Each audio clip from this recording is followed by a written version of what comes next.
All right, we are live on the air. Welcome everyone to the Kin AMA for June 2018. I'm here in beautiful Tel Aviv, Israel. I got the whole city here behind me, and I'm looking forward to another great AMA. So with that, let's jump right in. Okay, let me refresh.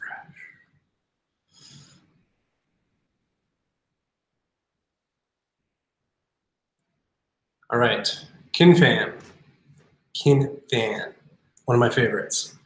Recently, there have been some developments regarding Apple regulation Clause 5, stating that apps can't offer currency for completing tasks. That has become an approved cryptocurrency for use on iOS. Do you think Kin will be able to as well?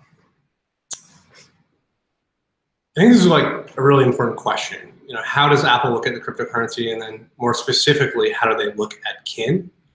And so when we saw Clause 5, it says you cannot give out cryptocurrency for completing tasks. And then it gives some examples, inviting a friend, downloading an app.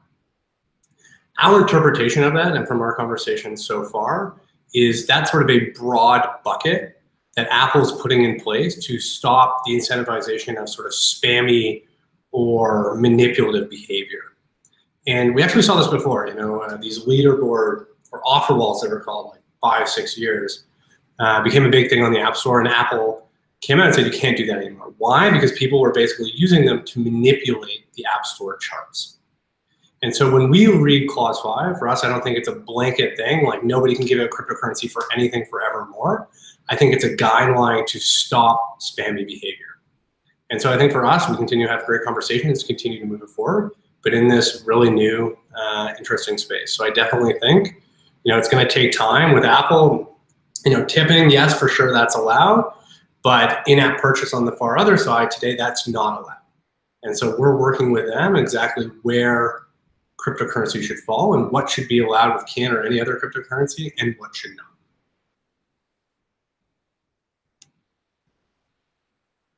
Dylan, good old Dylan.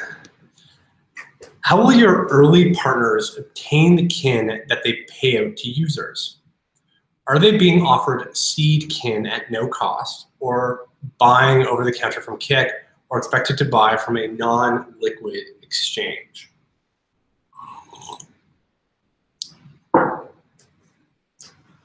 I think the answer to this question is sort of in phases. I think at the end of the day, somebody has to pay for the Kin. You can't just give away money for free and nobody pays for it. So at the end of the day, somebody needs to pay. But at the same time, we want to make it as frictionless as possible for both developers and users to get up and running as quickly as possible. And so our sort of first idea was, hey, just to get this economy up and running, what if we gave new users free cryptocurrency just right off the bat, gave them an airdrop? And what we actually found is users were confused by that. Wait a second, if this is supposed to be money and money is supposed to be valuable, then why are you giving it to me for free? So then we moved on and we said, okay, well, what if you fill out a survey, we'll give you 10 Kin. And that made a lot of sense to the user. Oh, if I do some work for you, I fill out the survey, that's valuable for you, you'll give me 10 Kin. Now today, we're giving out that Kin for free.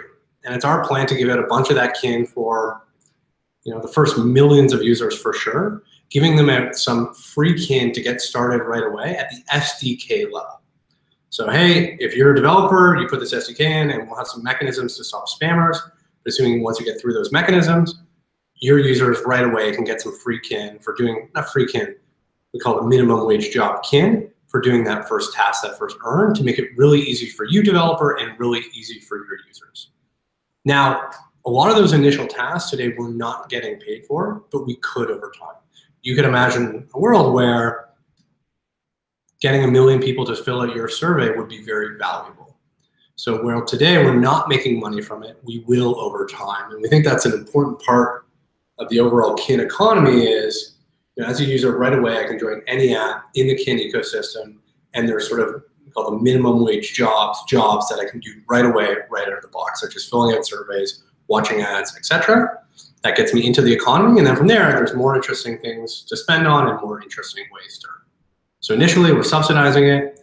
10 Kin is a very small US dollar amount, but over time we could get paid for those things as well. All right. Great question. I'll put this. Rysam. Where's your question, Rysam? Dylan, it looks like. Another Dylan. I was reading this. I'm just going to read from top to bottom because these look like they'll be all good questions. Okay. We know that the Stellar consensus protocol can scale to thousands of transactions per second on paper and in private tests. But there must be a good reason Stellar limits their live network to 10 transactions per second. How will the Kin blockchain be able to reach consumer scale when similar networks can't? So this is actually a question we talked to Stellar about a few months ago, which is, if Stellar's built for scale, we can get to thousands of transactions per second. What's with this 10 transaction per second limit? And the answer we got back was it was just sort of an arbitrary number. We don't know. We never had anybody near that scale. We just sort of put it in. And so we've already seen, for example, ourselves that we can get to 20 transactions per second. And soon we think we'll be able to get to 50 transactions per second. So there's no reason from our point of view so far that we can't get past 10 and we can't get to thousands. So I think we will be able to reach consumer scale with Stellar. Great protocol, great team there, great software, and with tests that show it being able to reach thousands of transactions per second. So I think we will be able to get to consumer scale with our fork of Stellar. But even at 50 transactions per second, that's millions of transactions per day. That by far already, right out of the gate, makes Kin the most used cryptocurrency in the world. And then we'll just keep iterating and evolving from there as the scale continues to increase.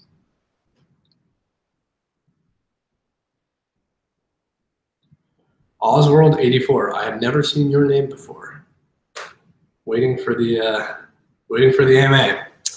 Okay, when Kin reaches general availability, Kin will be directly correlated to a set fiat value. For example, $5 Amazon card equals 5,000 Kin. This correlated value will either set the market or corroborate the existing. Despite Kin's careless regard for fiat conversion rates on a go-forward basis, an initial valuation method will still need to be chosen for Kin's launch. On that glorious day, will the gift card Kin exchange rate be determined by Kin's market price? If not, what other systems or logic will be applied? Star, I appreciate your time and making yourself available to this community. Well, you should hang out more often. Okay, this is a good question. For Kin to work, we need the value of it to be, in the user's mind, they're not doing the conversion of, oh, if I fill out this survey, I get 10 Kin, and 10 Kin is worth, 1 penny, or whatever it might be. Because as soon as they do that, they'll realize that, well, I'm not actually getting, at least today, that much money for filling out a survey. Maybe it's not, maybe this isn't worth my time.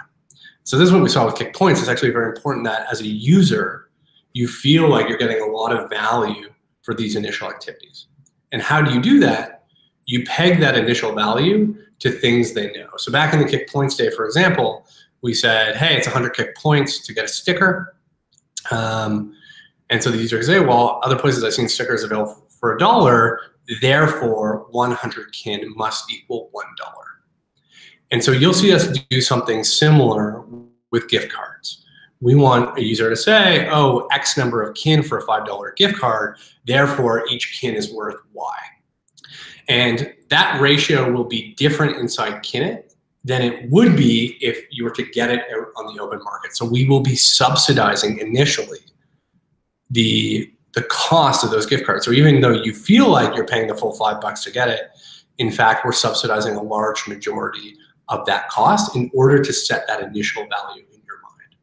And I think this gets at a bigger point of, that obviously costs us money to do so, and it's just a way to get the economy out. And so very quickly, we will move away from these subsidized gift cards as being the main driver of what pegs the value into other things, primarily digital things. And this is why we're focused more on the digital world and not the physical world, because if I get 10 Kin for filling out a survey and then with that 10 kin, I can get 2 stickers. Those stickers don't cost anything. There's no cost, so we can actually make the economics of that work. So the gift cards are just a way to sort of get out of the gate really quickly, easily, and also pick the value. So you'll see some of our final pricing on that when Kin goes live to the general public. Yeah. Okay.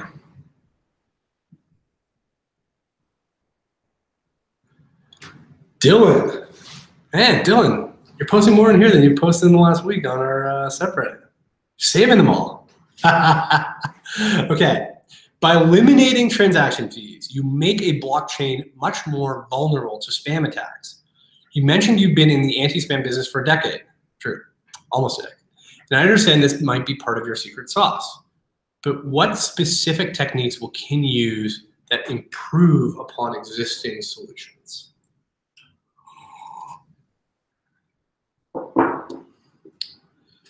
I think fees are important for 2 reasons.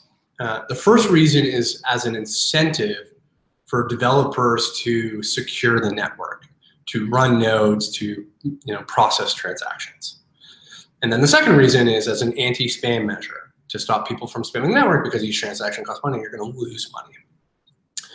So on the former, on an incentive for people to process transactions, networks like Bitcoin and Ethereum and Stellar need this, because this isn't the only incentive for people to run the network. That won't be true in the case of Kin. In Kin, there will be developers who have a portion of Kin that they own, and the value of that Kin that they own will far outweigh the electricity costs it costs them to run a node to secure the network. And this is the powerful thing about the Stellar consensus protocol is, you don't need, it's not this sort of arms race to get more and more miners, you just sort of set up the federation. And so we can say, yep, it's just these guys, and for them to run a node to validate transactions is very inexpensive. So we can remove the need for that incentive. The incentive isn't to get a piece of the transaction fees. That's not why you have to run a node in Kin. The incentive is because you own a lot of Kin. You're a big developer in the ecosystem. So that's step number 1. We remove fees. We no longer need them, unlike pretty much every other network out there today. We no longer need them to incentivize people to process transactions. Okay, what about spam? What about spam? The equation for spam is very simple. And the equation for spam is that as a spammer, I'm just looking at one equation. The amount of money I get from spamming must be greater than the cost I have to doing that spamming. So, email spam or spam on Kik, for example, I'm spamming the network. That's costing me money. I'm doing all these transactions. I'm hiring people to spam the network. And why I'm doing that is I'm sending out links to all these users to sign up for affiliate fees so that I then make money. And I need to make more money per spam message than I'm paying out to hire people and actually run that operation. And if I make more money than it costs me, I do more of it. And if I make less money than it costs me, then I do less of it. So by spamming the Kin network, I don't see what the financial incentive is for spammers. With Kik, it's clear. I can send out links to users, and that's my incentive, and that's how I make money. So if it costs me something, that's okay. But with Kin, if I just spam the network, I'm just wasting electricity for the people running those nodes, but I'm not actually getting any value. So I think the attack vector is less. But that said, well, maybe, I'm a competitive project and I like to play dirty. Maybe, you know what? I'm not spamming Kin in order to make money. I'm spamming Kin to take down the network. That's how I make money, is I'm just going to take them down. It's not going to make me any money directly. It'll make me money indirectly because I have a competing service, and I am okay with playing dirty. We think there will be a solution for that as well, where 99% of users can have feeless, seamless transactions, but where the 1% of spammers who are malicious, they will have very high fees per transaction. So we actually think there's a way where not only can we eliminate fees for the 99%, but also we can stop sort of the vulnerability of that 1% negative actor from getting through, while letting the other 99% through without getting hurt and without paying any fees. So we think there's a very sort of simple yet clever way to make this very simple for consumers, very simple for developers, but also protect the network from sort of unscrupulous parties. All right. Ryson, there you are. A question. Congratulations on scoring IMVU. How soon until we see Kin integrated into the app? And can you give us some examples of how Kik and IMVU will complement each other and drive demand for Kin as well as each other's apps? It's a lot of questions, Ryson. You got it. Okay. So IMVU, we're super excited.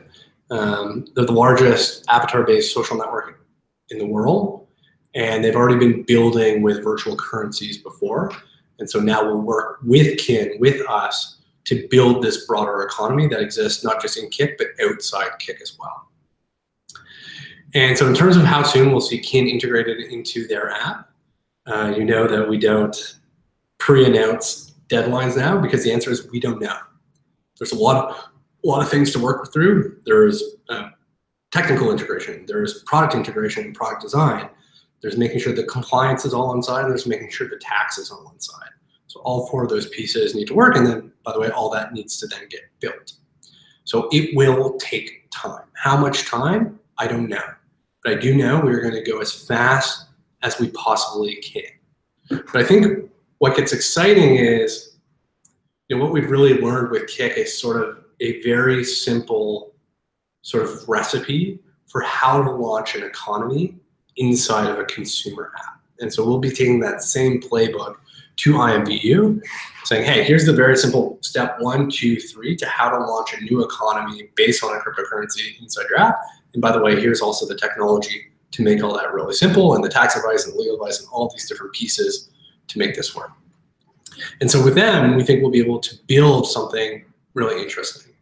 But then where it gets interesting from there is, okay, so once Kik, for example, is up and running and they have a Kin economy inside Kik, and once IMVU is up and running, they have a Kin economy inside IMVU, there are these 2 powerful economies in and of themselves.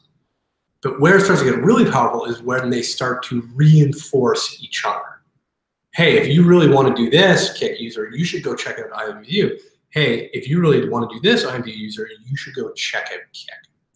And I think this is the fundamentally different piece of crypto, of building the most used cryptocurrency in the world, is for the first time ever, it lets developers band together and work together aligned behind a common cryptocurrency. And why I think this is really important is, to me, it is inevitable that Facebook will copy Kin. I wouldn't be surprised if it's almost an identical clone, the FBRE or whatever it is. They'll take all the pieces, say, wow, that makes a lot of sense, that makes a lot of sense, that makes a lot of sense. And they'll try to do the same copy and crush strategy. But the difference this time is developers will be able to band together and defend as one. So before, when Facebook takes Snapchat stories and copies and crush them with Instagram stories, or they take Kik's bot platform and they copy and crush with Facebook Messenger's bot platform, Snapchat had to defend against Instagram alone, and Kik had to defend against Facebook Messenger alone.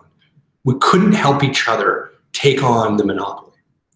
But this time with cryptocurrency, with the race to be the most used cryptocurrency in the world, we can band together. So we say, hey, not just is, if you get Kin, can you use it in both Kik and IMVU? But now Kik and IMVU are both aligned. They just want Kin to be the most used cryptocurrency in the world, no matter how that happens. So will I send users from Kik over to IMVU? For sure. Will I send users from IMVU over to Kik? For sure. So when Facebook comes out with theirs and they're trying to copy and crush once again, now they have to take on this rebel alliance that's competing as one. And so that's really one of the big priorities for us, is putting together that very strong rebel alliance with hundreds, thousands of developers that all band together, so that by the time Facebook comes out with their copy and crush, we're there and we say, we're ready and we're going to take you on together. And that has never been possible in the history of consumer apps that I'm aware of, where developers have been able to band together and compete as one. So I think that's going to be super exciting.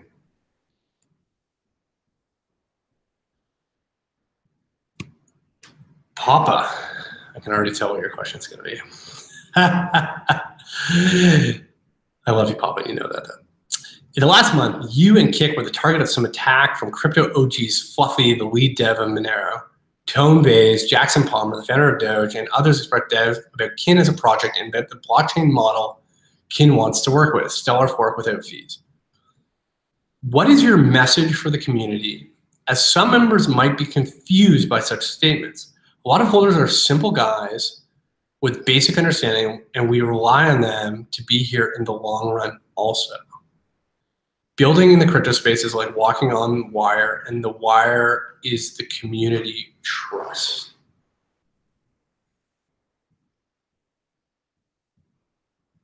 I'm looking for the question mark, Papa. So what is the question? What is your message for the community? There we go. What is your message for the community, as some members might be confused by such statements? I think the history of Kik is we do have a different way of looking at the world. And it's this different way that lets us, quite often see the future before others. And outside of crypto, we've kept a lot of those feelings to ourselves. Hey, we have this contrarian view. The popular view, is what people want to believe. Just let them believe it, and we'll just continue on with our contrarian view, and we'll show the world over time that we're right. But crypto is a little tough, and the reason crypto is tough is because there's a lot of value tied up in these cryptocurrencies, a ton of value tied up in these cryptocurrencies. And it's, a ton of normal people that have those cryptocurrencies and are holding on to them. And so we see a lot of narratives that we don't think are going to end up being true. And that when the world realizes they're not true, that a lot of people will get hurt. And so when we're asked about those, one, for example, is, hey, do you think Bitcoin is, how valuable do you think Bitcoin is going to be in 10 years? We know we have a contrarian view, and we know that that contrarian view will cause sort of heckling from the crowd. Like, oh, look at these guys that have only just gotten crypto and they don't know what they're talking about. But actually, we've been thinking about crypto for a very long time. And when we're asked those questions, we feel that given how much value is at stake with all these cryptocurrencies, that we should be honest about how we feel.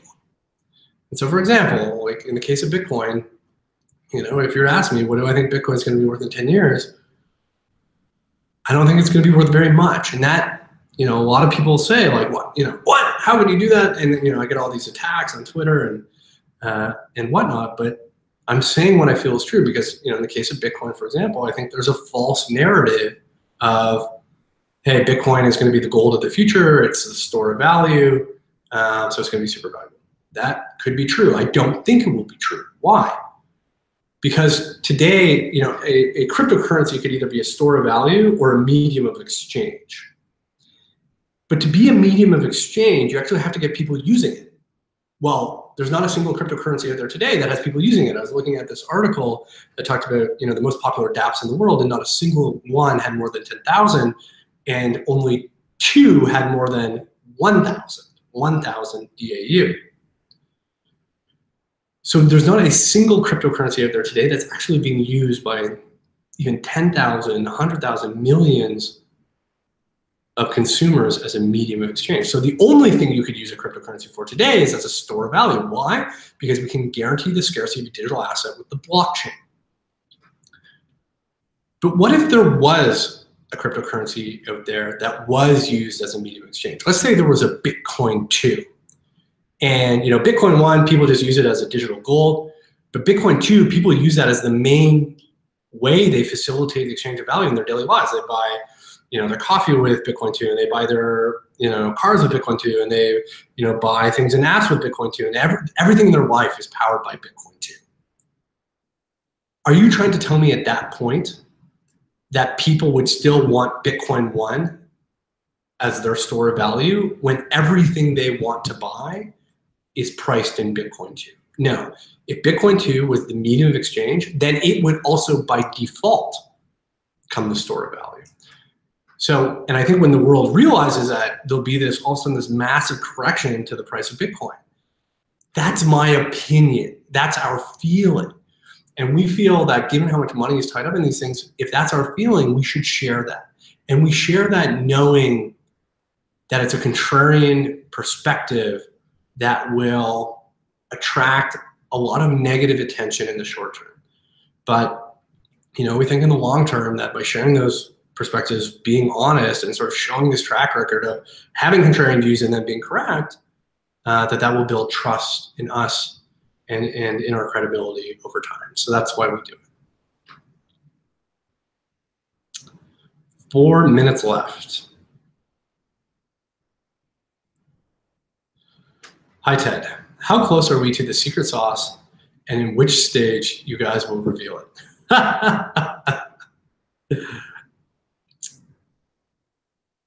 The secret sauce is not one thing.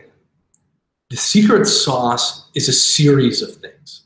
They're things that we discover about where the future is going, and 98% of them we choose to reveal, but 2% of them we hold back. And so those series of things, we're always adding to that pile as we learn more and more and more. But over time, we're also taking off that pile. As we sort of discover the future, okay, we show the world how it works, and boom, it goes into the 93%. So how close are we to the secret sauce in which you guys will reveal? I think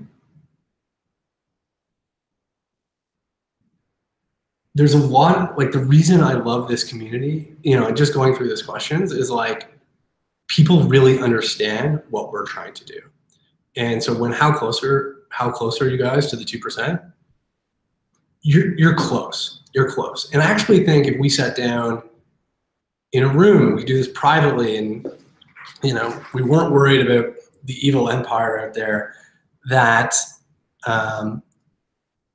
you'd be like, yeah, that makes sense. That makes sense. Oh my gosh, that's going to be amazing. That makes sense as well.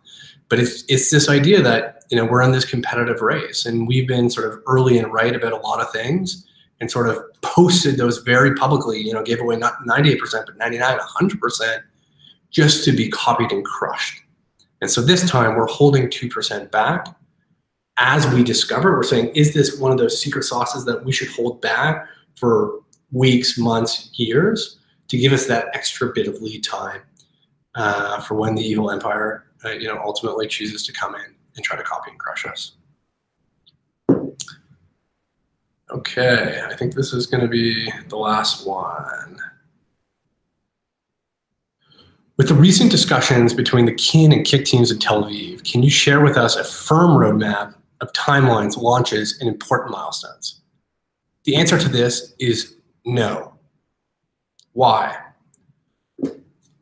There is way too much learning and uncertainty in crypto to be able to give any sort of realistic timeline and launch for a milestone that's meaningful.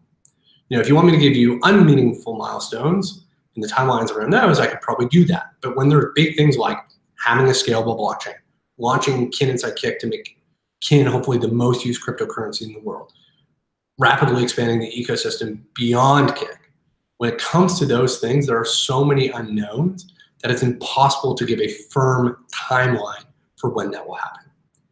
And so what are we doing? We're being very clear with our goals and our progress against those goals. 1, 3 steps, like our goal, be the most used cryptocurrency in the world. 3 steps to achieve that. Number 1, scalable blockchain. Okay, where are we at today? We had Ethereum, then we had Stellar, then we had Ethereum plus Stellar, then we had Ethereum plus our fork of Stellar. Click, we have it, and we're at 20 transactions per second. You saw a blog post on where we are at on that. So that's a almost check mark done. Still some compliance and legal things to finish off, but we are close on that, okay? Step number 2, launch Kin and Kik. With Kik alone, our goal is to make Kin the most used cryptocurrency in the world, and very simply show the world how they can launch their own Kin economy inside their apps. The teams are working around the clock to make that happen. When will we go live? We will let you know the day we go live. So that's goal number 2. Goal number 3, rapidly expand the ecosystem beyond Kik. Where are we at that? We talk about IMBU going out. We've talked about Blackhawk. We've talked about all these different things as they happen. And so I think the way to evaluate our progress is to take those 3 goals. If our goal is to be the most used cryptocurrency in the world, then that's our strategy. I'd say 1, does anybody else, any other project have a better strategy than that? Like, what are their 3 pillars? If no, if yes, let me know. Put it on Reddit. I'll gauge right away. But if no, okay, so they have the same 3 pillars. Scalable blockchain, launch it inside one app to make it the most used currency in the world, most used cryptocurrency in the world, and then 3, rapidly expand it beyond that app. Is anybody ahead of Kin in any one of those 3 buckets? Does anybody have a scalable blockchain that's doing 20 transactions per second today with real users' devices creating those transactions? Not that I'm aware of. 2, does anybody have an app that's getting more than a couple thousand users using the cryptocurrency? Not that I'm aware of. 3, has anybody put together an ecosystem of apps where the cryptocurrency is rapidly expanding? Not that I am aware of. And so I think that's the way to evaluate Kin. Is not based on, they set a milestone, was the milestone specific enough, and then did they hit it? Because there's way too much uncertainty, and we are learning so much so fast that we're going to rapidly change our course as we discover the future. I wouldn't evaluate Kin based on that. I would evaluate Kin based on its strategy. Is there a better strategy? And on its progress in the pillars of the strategy. And is anybody further ahead than that? And in both cases, from my knowledge, the answer is no. And so I think that's the important thing to look at. And so with that, another great AMA. I'm looking forward to seeing everybody in July. And I'm on Reddit all the time. So if you want to come hang out, I'll be there, and I love the discussions there. So thank you.